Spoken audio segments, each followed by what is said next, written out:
उधम सिंह नगर से अजय कुमार हमारे संवाददाता जुड़ चुके हैं। अजय, आपसे जानना चाहेंगे उधम सिंह नगर में बारिश के बाद क्या कुछ स्थिति देखने को मिल रही है, क्योंकि लगातार मूसलाधार बारिश का दौर जारी है। देखिए दिग्विजय, मैं आपको बताना चाहूंगा, लगातार हो रही बारिश से उचित निकासी ना होने पर नगर एवं जिले के कई क्षेत्र, शहर, गांव एवं खेतों में पानी भर गया है।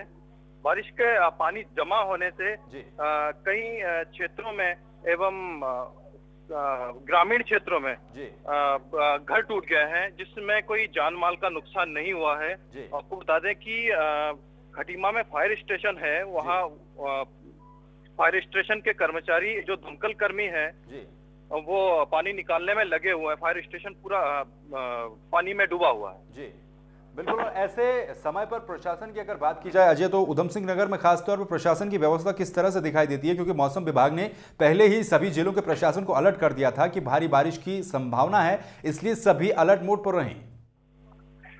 अधिकारियों द्वारा जल भराव की स्थिति को देखते हुए ग्रामीणों आदि क्षेत्रों में निरीक्षण किया गया, वहां की स्थिति का जायजा लिया जा रहा है और इसमें आवश्यक कार्रवाई की जा रही है। जी चलिए, बहुत बहुत शुक्रिया अजय कुमार इस पूरी जानकारी के लिए। उधम सिंह नगर से हमारे संवाददाता अजय कुमार जानकारी दे रहे थे किस तरह से वहां पर जो फायर स्टेशन है, फायर स्टेशन पानी में डूब गया है, जल भराव फायर स्टेशन के अंदर हो गया है, घुटनों तक पानी भरा हुआ है और फायर स्टेशन के जो कर्मचारी हैं वो इसी पानी में बैठकर अपना काम करने को मजबूर हैं। तो